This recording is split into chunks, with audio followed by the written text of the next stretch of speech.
শহরের এক পুরনো মহল্লায় একটি খুব পুরনো বাড়ি ছিল, যার দেওয়ালের প্লাস্টার জায়গায় জায়গায় খসে গিয়েছিল এবং সেই চার দেওয়ালের ভেতরেই সাকিনার পুরো দুনিয়া সীমাবদ্ধ ছিল।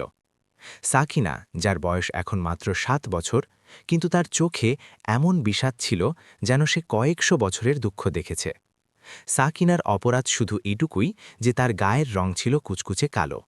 তার মা তাকে জন্ম দিতেই আল্লাহর প্রিয় হয়ে গিয়েছিল এবং এই বিষয়টিও সাকিনার জন্য একটা খোঁটা বা অপবাদ হয়ে দাঁড়িয়েছিল। মহল্লার মহিলারা এবং খোদ তার ঘরের লোক বলতো যে এই মেয়ে তো জন্মানোর সাথে সাথেই নিজের মাকে খেয়ে ফেলেছে, অপয়া, কালো। সাকিনার বাবা জনাব আহমেদ সাহেব একজন খুব শরীফ এবং সাদাসিধে মানুষ ছিলেন। তিনি সরকারি দপ্তরে একটি ছোট চাকরি করতেন। স্ত্রীর ইন্তেকালের পর ঘর সামলানোর জন্য এবং সাকিনার লালন পালনের জন্য তিনি দ্বিতীয় বিয়ে করেছিলেন। সৎমায়ের নাম ছিল রাজিয়া। রাজিয়া যখন বিয়ে করে এলো, শুরুতে সে সাকিনাকে কিছুটা আদর দেখাত, কিন্তু যখনই তার নিজের মেয়েরা জন্মালো, রাজিয়ার ব্যবহার পুরোপুরি বদলে গেল। রাজিয়ার 2 মেয়ে হল, সাইমা এবং নাজিয়া। কুদরতের খেলা দেখুন, রাজিয়ার 2 মেয়েই চাঁদের মতো ফর্সা এবং সুন্দরী ছিল। তাদের চোখ নীল এবং চুল সোনালি ছিল। এখন একই ঘরে অন্ধকার আর আলো পাশাপাশি বড় হচ্ছিল। একপাশে সাকিনা ছিল, যে ঘরের এক কোণে গুটিয়ে থাকত, যার রং ছিল তাবার মতো কালো, আর অন্যদিকে সাইমা ও নাজিয়া ছিল, যারা প্রজাপতির মতো পুরো ঘরে চঞ্চল হয়ে ঘুরে বেড়াত। ছোটবেলা থেকেই সাকিনার কানে যে শব্দগুলো সবথেকে বেশি পড়ত, সরে যা কালো, পেছনে হট, তুই কেন সামনে এলি। যখনই ঘরে কোনো মেহমান আসত, সৎমা রাজিয়া সাকিনাকে রান্নাঘরে লুকিয়ে ফেলত এবং নিজের 2 ফর্সা মেয়েকে ভালো ভালো জামাকাপড় পরিয়ে মেহমানদের সামনে হাজির করত। যদি ভুল করে সাকিনা বাইরে চলে আসত, তবে মেহমানরা জিজ্ঞেস করত, আরে এটি কে, এটি কি আপনাদের কাজের মেয়ের মেয়ে? এই কথাটি সাকিনার ছোট্ট মনে হাতুড়ির মতো আঘাত করত। রাজিয়া তৎক্ষণাৎ কথা বানিয়ে বলতো, হ্যাঁ হ্যাঁ, ও ঘরের কাজে সাহায্য করে, দূরের আত্মীয়। বাবা আহমেদ সাহেব এসব দেখতেন, কিন্তু তিনি তার মুখরা স্ত্রীর সামনে কিছু বলার হিম্মত পেতেন না।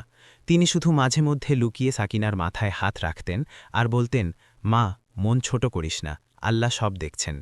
সময় কাটতে লাগল এবং মেয়েরা বড় হতে লাগল। সাইমা ও নাজিয়া স্কুলে যেত, কলেজে যেত, নতুন নতুন ফ্যাশনের কাপড় পরত এবং বন্ধুদের সাথে ঘুরে বেড়াত। কিন্তু সাকিনার জন্য ঘরের চৌকাঠ পার হওয়াও মানা ছিল। রাজিয়া তাকে ঘরের কাজের মেয়ে বানিয়ে রেখেছিল। সূর্য ওঠার আগে সাকিনা উঠে পড়ত, পুরো ঘরের ঝাড়ু পোছা করত, সবার জন্য নাস্তা বানাত, কাপড় ধুত, বাসন মাজত, আর এর বিনিময়ে সে কি পেত? শুধু শুকনো রুটি আর গালিগালাজ। রাজিয়া সবসময় চিলচিৎকার করত, আরে ও কালিকলুটি, এখনো চা হয়নি? আরে ও আলক্ষী, তুই আবার তরকারিতে লবণ বেশি দিয়েছিস। সাকিনা চুপচাপ সব শুনত আর নিজের চোখের জল কালো ওড়নায় লুকিয়ে ফেলত। তার মনে হতো হয়তো কালো হওয়া কোনো গুনাহ, যার শাস্তি সে পাচ্ছে। সাইমা আর নাজিয়াও তাদের মায়ের পথেই চলত। তারা নিজের বড় বোনকে বোন বলে মনে করত না।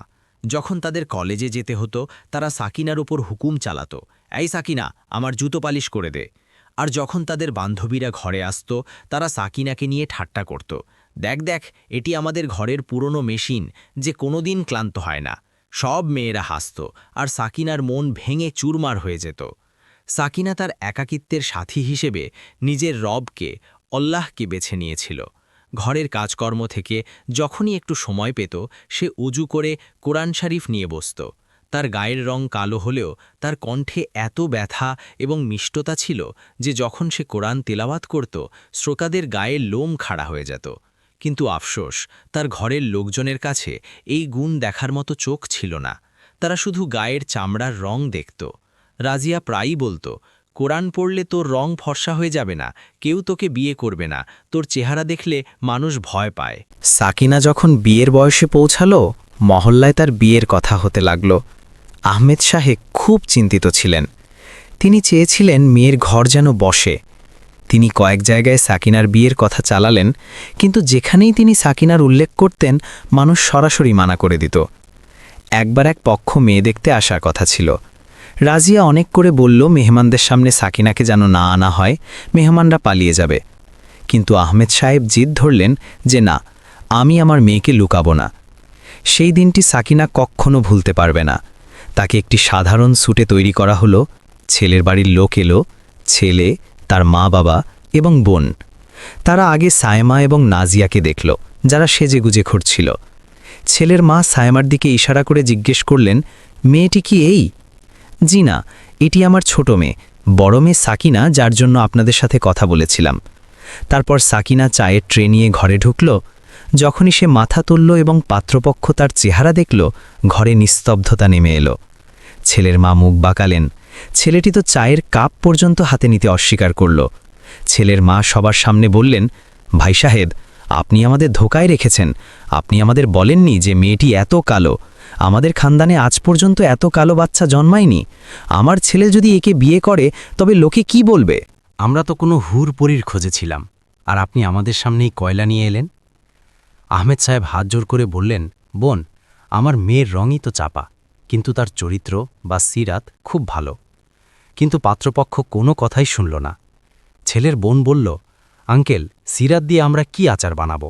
এই মেয়ের সাথে তো আমার ভাই বাজারে বের হতেও লজ্জা পাবে। তারা চা না খেয়েই উঠে চলে গেল। যাওয়ার সময় সাকিনার দিকে এমন ঘৃণা ভরে তাকালো যেন সে কোনো মানুষ নয়, বরং কোনো ময়লার স্তূপ। তাদের যাওয়ার পর রাজিয়া যে তুণ্ডুল কাণ্ড করল তা ছিল আরও ভয়াবহ। দেখেছ, বলেছিলাম একে সামনে এনো না। আমার ইজ্জত মাটিতে মিশিয়ে দিল। এখন খুশি তো তুই? তোর জন্য আমার অন্য মেয়েদের বিয়ের উপরও প্রভাব পড়বে। লোকে বলবে বড় বোন এত কুৎসিত, তবে খানদানে না জানি কি কমতি আছে। যা, দূর হও আমার চোখের সামনে থেকে। সাকিনা কাঁদতে কাঁদতে নিজের ঘরে পালিয়ে গেল এবং দরজা বন্ধ করে দিল। সেই রাতে সে আয়নায় নিজের মুখ দেখল, নিজের গাল খামচালো, নিজের চোখের দিকে তাকালো এবং ফুপিয়ে কাঁদতে লাগল। হে আল্লাহ, তুমি আমাকে এমন কেন বানালে? আমার কি মন নেই? আমার কি খুশি হওয়ার অধিকার নেই? মানুষ আমাকে মানুষ কেন মনে করে না? সে সারা রাত যায় নামাজে বসে রইল। হে আমার মালিক, হয় তুমি আমাকে তুলে নাও, নয়তো আমার তাকদীর বদলে দাও। আমাকে এই অপমানের জীবন থেকে মুক্তি দাও। তুমি ছাড়া আমার কেউ নেই। সবাই আমাকে প্রত্যাখ্যান করে। তুমি আমাকে ফিরিয়ে দিও না। সেই রাতে সাকিনা এক অদ্ভুত প্রশান্তি অনুভব করল। তার মনে হল যেন কেউ বলছে যে, ধৈর্য ধর বান্দি, তোর পরীক্ষা কঠিন, কিন্তু পুরস্কারও অনেক বড় হবে। দিন কাটতে লাগল। সাইমা এবং নাজিয়ার জন্য ভালো ভালো ঘর থেকে প্রস্তাব আসতে লাগল। রাজিয়া খুব খুশি ছিল। সে ঠিক করে নিয়েছিল যে তার মেয়েদের বিয়ে কোনো ধনী ঘরে দেবে। সাকিনা এখন ঘরের এক কোণে পড়ে থাকত। আহমেদ সাহেবও এখন আশা ছেড়ে দিয়েছিলেন। তিনি ভাবছিলেন হয়তো সাকিনাকে সারা জীবন এই ঘরেই বৃদ্ধ হতে হবে। তারপর একদিন মহল্লায় একটি খবর আগুনের মতো ছড়িয়ে পড়ল। জানা গেল শহরের সবথেকে বড় শেঠ, যার লন্ডনে বিশাল ব্যবসা আছে, তার ছেলে বিয়ের জন্য দেশে ফিরে এসেছে। শেঠের নাম ছিল হাজি সুলেমান এবং তার ছেলের নাম সামির। লোকে বলতো সামির এত সুন্দর এবং ধনী যে তার জন্য তো মন্ত্রীর মেয়েও লাইনে দাঁড়িয়ে যাবে। হাজি সুলেমানের পরিবার খুব দিনদার এবং অভিজাত ছিল। তারা এমন এক মেয়ে খুঁজছিলেন যে ঘরোয়া এবং ধার্মিক হবে। রাজিয়া যখন এটি শুনল, তার কান খাড়া হয়ে গেল। সে ভাবল, আমার মেয়ে সাইমা বা নাজিয়ার বিয়ে যদি সমীরের সাথে হয়ে যায় তবে তো লটারি লেগে যাবে। সে আহমেদ সাহেবের পেছনে লেগে কোনোভাবে ঘটকের মাধ্যমে নিজের খবর হাজি সুলেমানের ঘরে পৌঁছে দিল। তার বিশ্বাস ছিল মেয়েদের রূপ দেখে তারা না করতে পারবে না। অবাক করার মতো বিষয় হল, হাজি সুলেমানের পক্ষ থেকে জবাব এলো যে তারা মেয়ে দেখতে আসছেন। রাজিয়ার খুশির ঠিকানা রইল না। ঘরে যেন ঈদের উৎসব শুরু হলো। ঘরে চুনকাম করানো হলো, নতুন পর্দা লাগানো হলো, সাইমা ও নাজিয়াকে বিউটি পার্লারে পাঠানো হলো, যাতে তারা আরও বেশি জ্বলজ্বল করে। নানা পদের খাবারের লিস্ট তৈরি হলো। কিন্তু এই সব আয়োজনের বোঝা কার ওপর ছিল? স্বাভাবিকভাবেই সাকিনার উপর। রাজিয়া শাসিয়ে দিল, খবরদার, ওই দিন যেন মেহমানদের সামনে না আসিস। তুই রান্নাঘরে থাকবি এবং ওখান থেকেই সব খাবার পাঠাবি। আর শোন, খাবার এমন হওয়া চাই যেন মেহমানরা আঙুল চাটতে থাকে। খাবারে কমতি হলে তোর চামড়া গুটিয়ে দেব। সাকিনা চুপচাপ মাথা নিচু করে নিল।